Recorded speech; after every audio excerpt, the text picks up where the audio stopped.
बचपन से देखती आ रही हूँ, जो लोग नियम धर्म कर्म से मन से बहुत भक्ति करते हैं।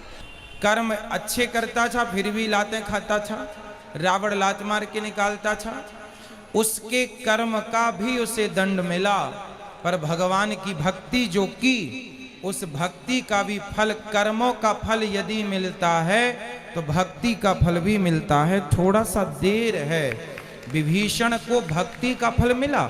उस कोई व्यक्ति ऐसा कितना कर्म करता कि वो लंका का राजा।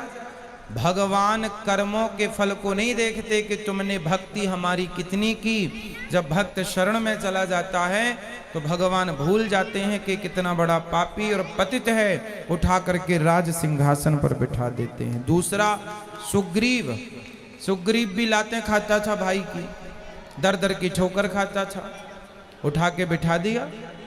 तो भगवान बेटा, भगवान जो दे सकते हैं कोई नहीं, इसलिए गलती हम लोगों की है कि हम उम्मीद क्या करते हैं, हे भगवान हम तुम्हारे इतने बड़े भक्त हैं, तुमने हमें बेटा भी नहीं दिया। हे भगवान हम तुम्हारे इतने बड़े भक्त हैं, रहने को घर भी नहीं दिया। हे भगवान तुम्हारे हम इतने बड़े भक्त हैं, हमारा पति नहीं सुनता, बेटा नहीं सुनता।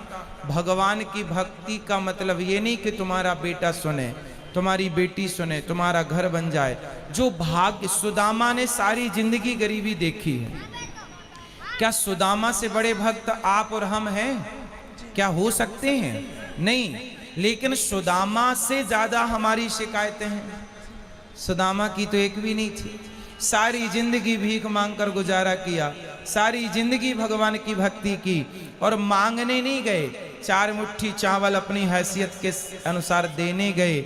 जब सारी जिंदगी उन्होंने भक्ति की और फिर भी गरीबी में रहकर शिकायत नहीं की, तब भगवान ने देखा कि भक्त पक्का है। 50 रुपए का घड़ा जो खरीदती हो ना मेरी बहन, उस घड़े को भी कुम्हार हफ्ते भर पकाता है भट्टे में, महीनों तक पकता है वो, कम से कम 10 दिन की आग तो देता होगा, तब जाके वो काले से लाल होता है, माटी पक जाती है तो लाल हो गया। अरे घड़े को भी पकने के लिए आग में उसे डालना पड़ता है। तो भगवान जब अपने भक्त को पकाएंगे तो थोड़ा तो दुखों की आग में तपाएंगे कि देखें कितना कच्चा कितना पक्का। इसलिए हर हाल में गोविंद का स्मरण करो और ये मत कहो कि हमें भगवान से कुछ चाहिए। लोग कहते हैं कि भगवान के भक्तों को दुख मिलता है। अरे जो भगवान का सच्चा भक्त हो जाएगा उसे पता ही नहीं चलेगा कि दुख क्या चीज है, उसे तो सुख ही मिलेगा। गोपियों को भगवान की याद में रोने में भी सुख था, कैसे कहें हम कि ये दुख था। इसलिए जो हो गया उनका वो दुख थी। भक्त को जाकर के लाठी और जूते से मारिए, तो मारने वाले की तरफ भक्त जब देखता है ना तो वो ईश्वर से प्रार्थना करने लगता है, हे भगवान इसने मुझे जूते मारे हैं, हे भगवान इसने मुझे पत्थर और लाठियां मारी हैं, हे भगवान इसे क्षमा कर देना। क्योंकि भगवान बड़े गुस्से में आ जाते हैं जब कोई भक्त को मारता है। पर वो भक्त, आज की कथा सुने आपने, द्रौपदी के 5 बेटों को मार डाला था अश्वत्थामा ने, और भगवान ने पूछा कि बता क्या करूं इसके साथ। तो द्रौपदी ने क्या कहा, छोड़ दो छोड़ दो। कोई भक्त यदि बदले की भावना रखे बैठा है तो भक्त हो ही नहीं सकता। भक्त तो ये चाहता है कि इसने गलती की है पर भगवान इस पर क्षमा करना, और भगवान क्षमा करते नहीं हैं। विभीषण को लात मारा रावण ने, मारा, लात मारा भगवान ने, भगवान को, भक्त को। भगवान ने कहा रावण तुमने मेरी छाती में लात मारे होते ना मैं तुम्हें माफ कर देता, तुमने भक्त को मारा है इसलिए माफ नहीं सर्वनाश करूंगा, कर दिया।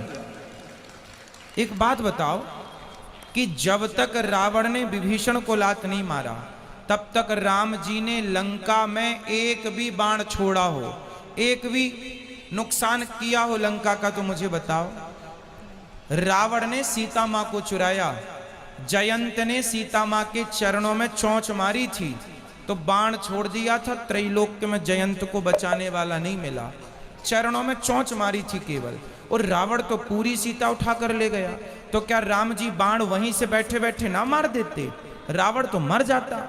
लेकिन नहीं, राम जी ने कहा कि रावण भले मेरी पत्नी का हरण किया हो, लेकिन मेरे भक्त को रोटी खिलाता है विभीषण को, इसलिए मैं बाल भी बांका नहीं करूंगा। लेकिन जब उस भक्त को लात मारा तो राम जी ने सर्वनाश कर दिया। भगवान कहते हैं तुम मुझे लात मार दो, सह लूंगा, मेरे भक्तों को मारोगे विनाश कर दूंगा। इसलिए मेरी बहन, आप जो कह रही हैं कि भक्तों का अपमान करके लोग मजे से रहते हैं, नहीं, उनको जब मिलेगा ना दंड, भगवान थोड़ा सा देर, God mills grind slow but sure, ईश्वर थोड़ा धीरे चक्की चलाते हैं। पिसता है उनके घर आटा धीरे, पर पिसता जरूर है। हिसाब तो पाई पाई का रखते हैं ना भगवान।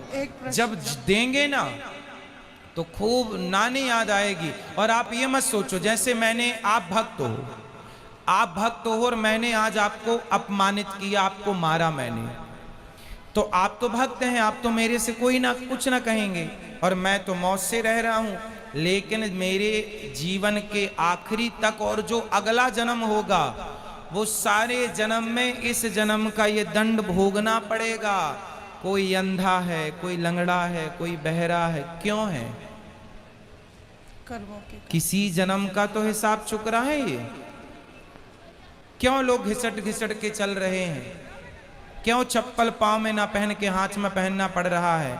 ये आज का ही कर्म दंड थोड़ी है, ये किसी ना किसी जन्म का कर्म दंड ही तो भोग रहा है। तो ईश्वर के घर देर है, अंधेर एक में। प्रश्न और लास्ट, जैसे भगवान कर्म की सजा देते हैं, उसको सजा मिल रही है, वो पूरा जीवन सजा ले रहा है, लेकिन उसको ये ज्ञात ही नहीं है कि उसको सजा क्यों मिल रही है, और वो गाली दे रहा है, तो उस सजा का क्या फायदा? ज्ञान नहीं हो सकता बेटा, ये तुम्हारे और हमारे हाथ में नहीं है, यही तो ईश्वर के हाथ में है। मिलेगा बस, ये श्योर है, ये कन्फर्म है, बट ये नहीं कन्फर्म है कि आपको किस दंड पाप का। भीष्म पितामह को बाणों की सैया मिली। भीष्म पितामह ने कहा कि मैंने तो कोई पाप नहीं किया, मैंने तो कोई अपराध नहीं किया, मैं तो अपने 20 जन्म पुराना मैं जानता हूँ। भगवान ने कहा 20 जन्म तक तो जानते हो, 20 जन्म के पहले 21वां जन्म देख लेते तो मिल जाता। एक सांप को कांटों के ढेर में फेंक दिया था 21 जन्म पहले, उसका दंड आज मिल रहा है भीष्म पितामह को। तो हमारी और आपकी सोच, हमारी और आपकी बुद्धि से ईश्वर का न्याय परे है। महाराज जी, जैसे मेरे जीवन में है, मेरे साथ कुछ बुरा होगा, कुछ समय के लिए बुरा लगेगा, लेकिन मैं सोचूंगी कि शायद ये मेरे कुछ कर्मों की सजा है, फिर मैं माफ़ी भी मांगूंगी, तो क्या मुझे वो माफ़ी मिलेगी उस भाव के साथ, उस फील के साथ? यदि हमने कोई अपराध किया हो और हम सिर्फ भगवान की शरण में चले जाएं, तो भगवान कहते हैं सन्मुख हो ही जीव मोहि जबहि, जन्म कोटि अघनासहि तबहि। अघ मीन्स पाप। जो मेरे सन्मुख आकर मेरा हो जाता है, मेरे में आत्मसमर्पण कर देता है, मैं उसका हो जाता हूँ और उसके सारे अपराधों को क्षमा कर देता हूँ।